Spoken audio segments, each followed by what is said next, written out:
밥 먹듯 기억할 것이라는 제목으로 하나님의 말씀을 나누고 싶습니다. 성찬을 기념하라, 이런 말씀이 24절과 25절에 있습니다. 기념하라 두 번이나 강조되고 있지요.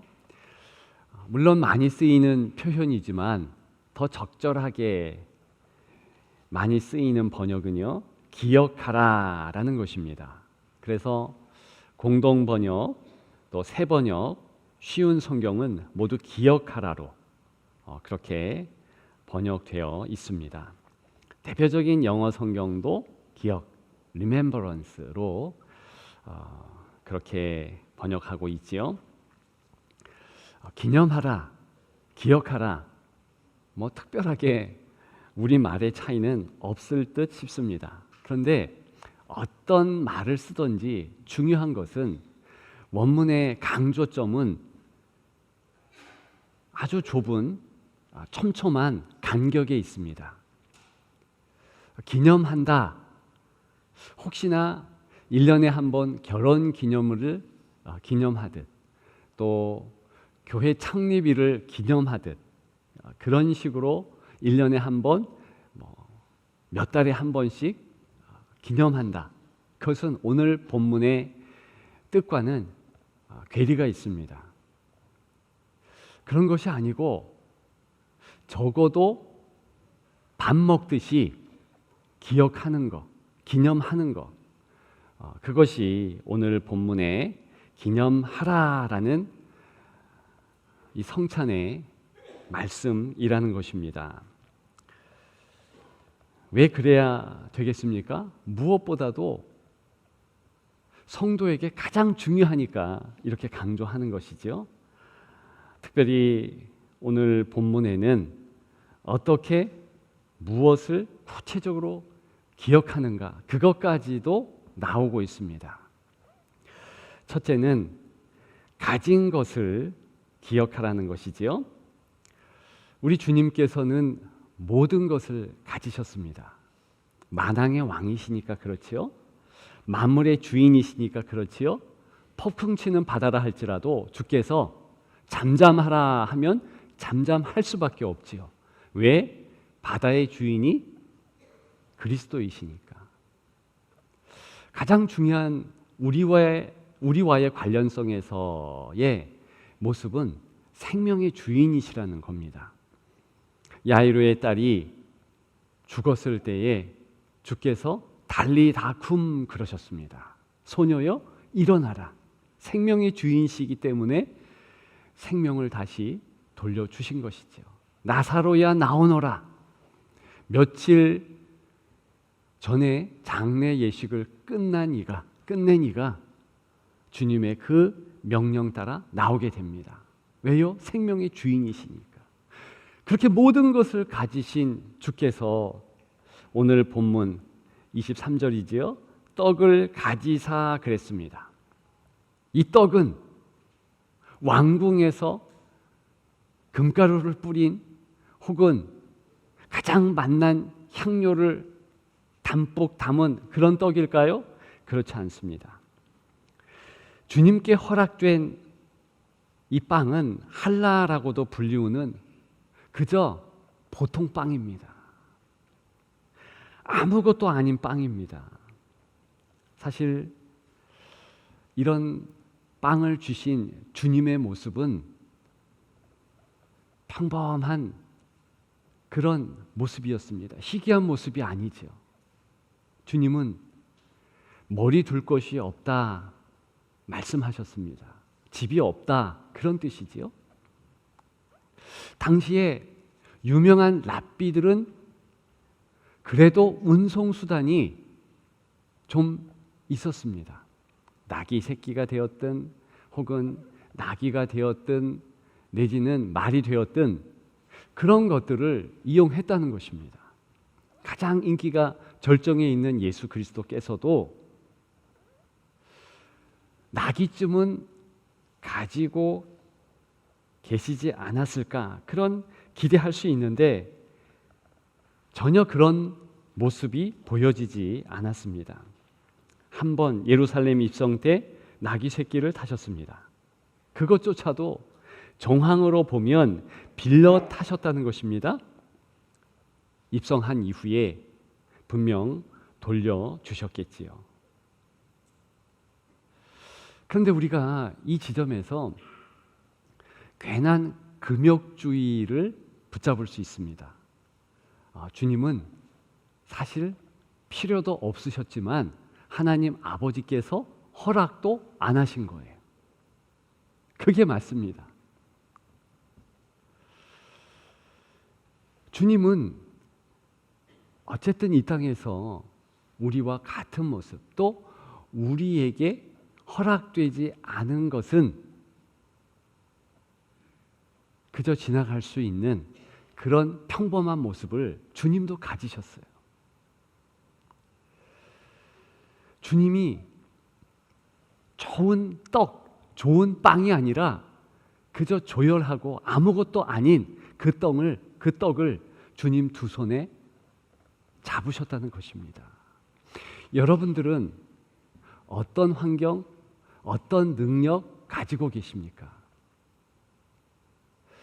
저는 지난 월요일부터 어제 토요일까지 태국 선교 여행을 다녀왔습니다. 그런데 그 나라와 비교해서 우리나라가 좀 환경적으로 축복을 덜 받았을 수도 있겠다, 덜 허락받았을 수도 있겠다, 그런 생각했습니다. 일단 거기는, 태국은 산무라고 합니다. 태풍이 없어요. 적도 지역인데 태풍이 그 지역을 중심으로 해서 이제 시작되기 때문에 태풍이 없고요. 또 지진지대를 교묘히 벗어난 곳입니다. 지진이 없습니다. 그리고 지역적으로 큰 전쟁이 있지 않았습니다. 축복이지요? 약간 마음이 좋지 않더라고요. 왜 우리 민족은 허락받은 자연 환경이 요 정도뿐인가? 사시사철이라고 사실은 이야기하지만 극심한 더위가 우리의 것입니다. 겨울은 극심한 추위예요.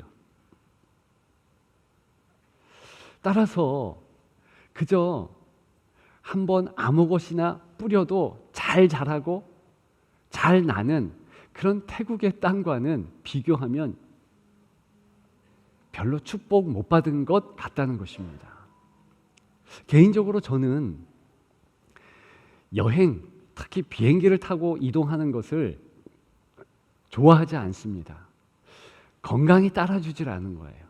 남들보다 저는 약간 그 귀 쪽, 그 중이죠? 약합니다. 그래서 압력에 민감해요.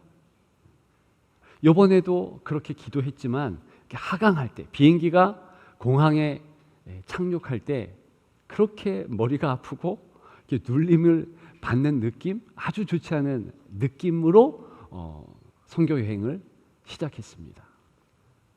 그리고 저는 소화력이 좀 떨어져요. 그래서 태국 음식 맛있지만 조심해야 되는 거죠. 말씀을 준비하면서 생각해 보았습니다. 왜 하나님께서는 이 민족에, 또 저에게 이렇게 약한 것을 주셨을까? 그럼에도 불구하고 오늘 주님이 떡을 가지사 한 모습과 같이 하나님께서 합력해 선을 이루도록 우리에게 허락하셨다는 것입니다. 부족하게 보일 수 있고 아무것도 아닌 것처럼 여겨질 수 있지만 하나님의 은혜가 거기에 먼저 있다는 것을 발견하는 것, 그것이 성찬을 통해서 하나님 아버지께서, 예수 그리스도께서 깨닫게 하시는 첫 단추라는 것입니다. 놀라운 것은 우리 주님은 이 조열한 떡을 가지시고 하나님의 은혜를 충분히 베풀어 주셨습니다. 예수 그리스도를 기억할 수 있는 최상의 떡, 빵, 그렇게 만들어 주셨습니다. 저는 분명히 믿습니다. 우리나라가 부족하고 연약해요. 그럼에도 불구하고 그리스도께서 우리를 붙잡아 주셔서 가장 크게 열방 중에서 가장 아름답게 쓰실 줄 믿습니다. 또 한 가지는 저 역시도 하나님께서 연약한 모습 그대로 쓰실 것을 믿어요. 여러분들도 마찬가지라는 것입니다. 두 번째로 감사할 것을 기억하라는 구체적 그런 명령이지요. 24절입니다. 축사하시고 그랬습니다. 이때 축사는 감사했다, 땡스기빙 했다 이런 의미입니다.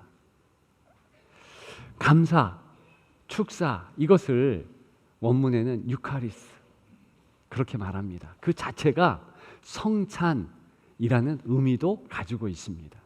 그래서 성찬식 자체는 감사의 예식 그런 의미예요. 우리 주님은 정말 그 조열한 떡을 하늘을 향해 올리시고 기도하셨습니다. 그런데 가만히 생각해 보면 주님은 그 떡이 필요 아니한 그런 때였습니다. 곧 십자가를 지실 거예요. 배고프시겠습니까? 안 드셔도 괜찮을 것입니다. 그럼에도 불구하고 주님은 그 떡을 드시면서 하늘을 향해 드시면서 축복하시고 감사했습니다. 어떤 감사일까요? 내게 허락해 주신 내 제자들, 주의 사람들 감사합니다. 그 감사겠죠. 그리고 주님의 감사 그 이전과 그 이후 모든 것을 통틀어서 생각해 볼 때에 한 날 한 날 인도해 주심에 대한 감사라는 것입니다. 저와 여러분들의 성찬의 태도 바로 그 감사의 모습입니다. 우리는 구원케 하신 거 감사하지요. 우리는 우리를 붙잡아 주셔서 우리를 또 앞으로 부활케 하시는 것도 감사지요. 그러나 그것만 감사합니까? 매일매일 구체적으로 우리의 모든 정황 가운데서 붙잡아 주시고 인도해 주시는 그 하루하루 감사 아닙니까? 저는 특별히 지난 일주간에 감사하지 않을 수 없었습니다. 많은 현지인들이, 많은 그 현지 목회자들이 저를 또 저와 동행한 이들을 높게 보는 거예요. 왜? 한국에서 온 목회자다. 한국 기독교는요, 태국과 같은 귀한 선교지, 그곳의 기독교와는 사뭇 다릅니다. 그 태국의 기독교는 우리보다 좀 더 기독교 역사가 깊고 또 불교 국가이지만 그 기독교의 문화가 좀 이렇게 많이 퍼진 거 사실입니다. 그럼에도 불구하고 열심이 없어요. 새벽 기도도 없고 금요철야 전혀 없고 모여서 기도하는 모습을 또한 볼 수 없었습니다. 선교의 열정, 전도의 열정 전무했습니다. 그저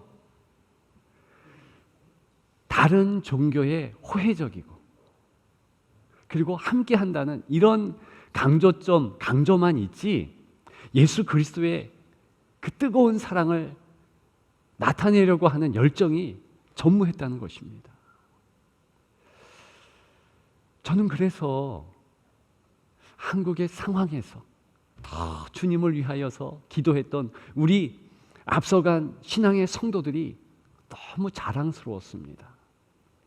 그들의 변변한 그런 형편에서 주님께 마음을 다해서 기도했잖아요. 그랬더니 주님께서 이 민족을 높게 써주시고 세워주시고 이끌어주셔서 귀한 선교의 전처 귀지로 이 한국을 사용하시고 또 저같이 부족한 건강도 부족하고 지식도 부족하고 여러 가지로 부족하지만 하나님께서 선교의 시대적 도구로 사용하시는 것, 그게 너무 감사했어요. 여러분, 만일 여러분들이 가진 것이 없다, 그리고 형편이 어렵다, 괜찮습니다. 그건 먼저 가늠해 봐야 합니다. 그런데 두고 보십시오. 그것을 하나님 아버지께 번쩍 올려드리는 주님의 손과 같이, 주여, 내가 이것을 주께 감사의 제목 삼습니다. 인도하시고 역사하옵소서. 그러면은요, 크게 쓰십니다. 역사하십니다. 주님은 그런 모습을 우리에게 보여주신 것이지요. 우리 민족이, 또 여러분들이 그렇게 행했기 때문에 여기까지 하나님의 은혜가 충만했고, 앞으로도 충만한 하나님의 은혜가 여러분들의 삶 가운데 있을 줄 믿습니다. 예, 그럴 것입니다. 성찬 때는 더욱더 그러한 인도하심의 역사, 여기까지 인도하신 그 모든 주의 손길, 그것을 가늠해보고 감사하는 것입니다. 정말 여러분들은 생각 못할 감사할 제목이 너무 많다, 그렇게 말할 수밖에 없는 우리의 신앙의 생활이라는 것을 깨닫게 됩니다. 바로 지금 성찬의 시간이 그런 깨달음의 시간이 되기를 주님의 이름으로 축복합니다. 마지막 세 번째로, 떼어 나눌 것을 기억하라는 것입니다. 주께서 24절에 축사하시고 떼어 이르시되 그랬습니다. 떡을 찢으신 거예요. 다시 한번 말씀드리지만 예수님을 위한 떡이 아니셨어요. 함께한 제자들, 그리고 함께할 여러분과 같은 제자들을 위함이었습니다. 그 떡을 떼시면서, 찢으시면서 사실은 예수 그리스도의 사랑을 전하는 것이지요. 내 몸이 이렇게 찢겨서 너희를 향하여서 나의 사랑, 모든 사랑을 다 준다, 그것을 말씀하고 있는 현장이 오늘 본문이 담고 있는 첫 성찬의 모습이 아니겠습니까? 마지막 만찬의 모습이 아니겠습니까? 그것은 영적으로 지금도 계속됩니다. 중요한 점은 저와 여러분들이 붙잡아야 할 큰 교훈은 무엇이겠습니까? 성찬은요, 정말 나를 위한 시간이 아니라는 것입니다. 오히려 나보다는 함께하는 다른 성도들, 나 역시도 예수 그리스도의 심정을 가지고 내가 가진 거 별거 아닌 거잖아요. 나의 시간, 나의 능력 아무것도 아니죠. 근데 그것을 구분해서 남을 위해서 쓰겠습니다, 작정하는 것, 그것이 주님이 보여주신 성찬의 바른 뜻입니다. 또 한 가지, 성찬은 공동체를 위한 귀한 그런 시간이었습니다. 오늘 읽지 않았지만 29절에 보면 주의 몸을 분별하지 못하고 먹고 마시는 자는 자기의 죄를 먹고 마시는 것이니라. 이때 주의 몸, 이것은 개인적인 몸, 이것 이전에 공동체 모임의 몸, 교회를 의미한다는 것입니다. 이것이 문맥적으로도 맞고 문형적으로도 맞습니다. 지금 사도 바울은 고린도 교회의 문제를 한 가지 지적한 거예요. 이 교회는 많은 계층의 사람들이 모였습니다. 부자도 있고요, 가난한 사람도 있었습니다. 그런데 함께 모여서 식탁의 자리를 계속 하는 가운데 어느 날 민망한 일이 생기기 시작했습니다. 그것은 부자들이요, 그들은 시간도 있고 돈도 있고 물질도 있으니까 자기들의 먹을 것을 가지고 옵니다. 그리고 모여서 만찬의 시간 전에 미리 자기들이 배부르게 먹어버리는 거예요. 그러면 나중에 오는 노동자들, 가난한 자들, 이들은 가지고 오는 것도 변변치 않지만 어떤 이는 아예 못 가지고 오죠. 그러면 먹을 음식조차도 없는 거예요. 그리고 어떤 식으로 또 고린도 교회의 이 만찬의 모임이 퇴색되었느냐? 이제 끼리끼리 먹기 시작하는 겁니다. 부유한 자들은 부유한 자들끼리. 그러면서 이제 우리의 모임, 너희의 모임, 파당이 나눠지는 거예요. 그런데 어찌 주님의 몸된 교회는 이런 모습을 보여야 하겠습니까? 전혀 그럴 수 없는 것이죠. 특별히 주님께서 이러한 만찬의 모습을 많이 제자들에게 보여주셨는데 당시 유대인들은요, 이렇게 모여서 어떤 부류와 같이 먹느냐 나누느냐 이것이 중요했습니다. 여러 번 말씀드렸죠. 거룩의 한 증거로서 이 식탁 공동체가 중요하다는 거예요. 아무나 함께 먹지 않습니다. 죄인들과 특별히 구분해야 되는 거예요. 그런데 주님께서는 대표 죄인인 세리 레위의 식탁 거리낌 없이 가셨어요. 심지어는 여인들이 먹는 그 가운데에서도 주께서 식사 자리를 잡으셨습니다. 무엇을 먹느냐가 중요한 것이 아니라 주님에게는 어떤 사람들과 함께 하느냐, 죄인들과 함께 했고 그것이 교회의 모습이라는 것입니다. 계층 초월, 남녀 초월 모든 것을 다 받을 수 있는 그런 넉넉한 모습, 이것이 29절에 주의 몸을 분별하는 이 내용에 담겨져 있는 것입니다. 공동체, 특히 그리스도의 몸된 교회라는 공동체는 적어도 다른 이들을 인정해야 되는 겁니다. 받아줘야 되는 것입니다.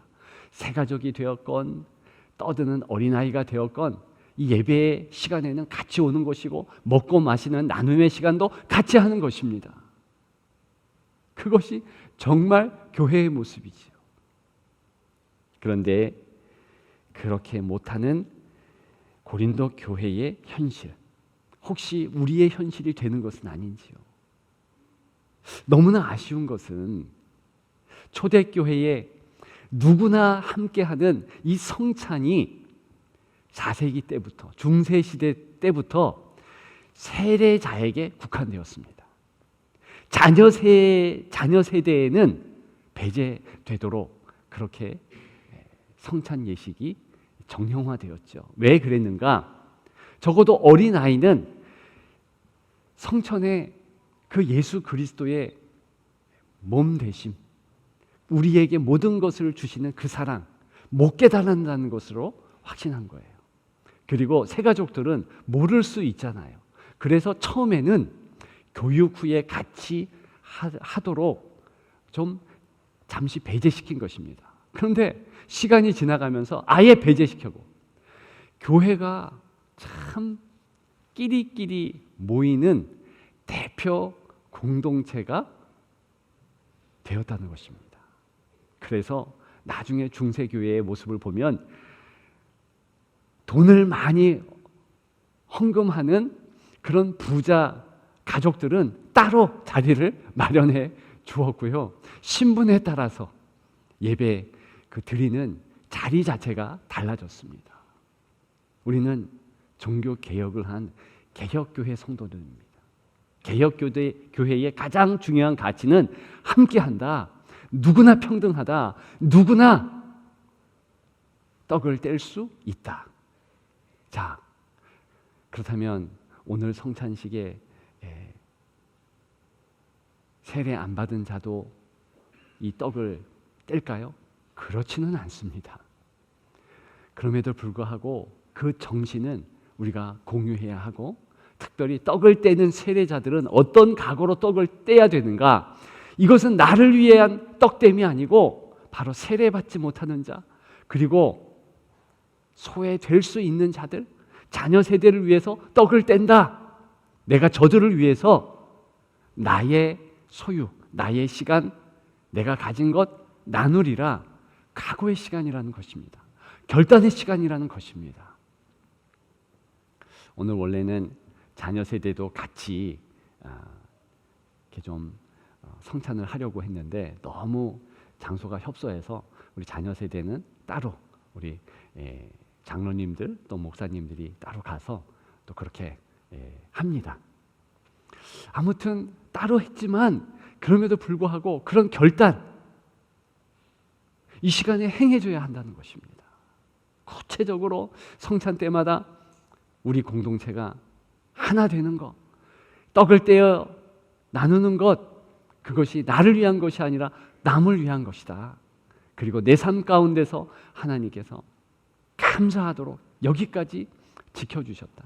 내가 가진 것, 내가 가진 환경, 내가 가진 능력 아무것도 아니지만 주의 손에 들리면 크게 쓰임을 받는다. 하나님은 나를 사용하시고 우리 공동체를 사용하시고 가족을 사용하신다.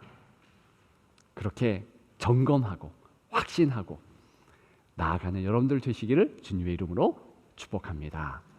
분명한 것은 우리가 1년에 몇 번 성찬을 드리는가 이것 중요한 것이 아니라 그 성찬의 정신이 이제는 일상의 우리의 식탁의 정신으로 바로 세워져야 한다는 것입니다. 밥 먹을 때마다 무엇을 기억해야 합니까? 주께서 우리를 사랑하심, 그리고 이렇게 공급해 주심. 내가 부족하고 내가 연약하지만 하나님께서 나를 세워주시고 여기까지 함께 하셨다. 그 사실 다시 한번 기억하고 하나님께 영광을 돌리는 여러분들의 신앙의 삶이 더욱 되시기를 주님의 이름으로 축복합니다. 축복합니다.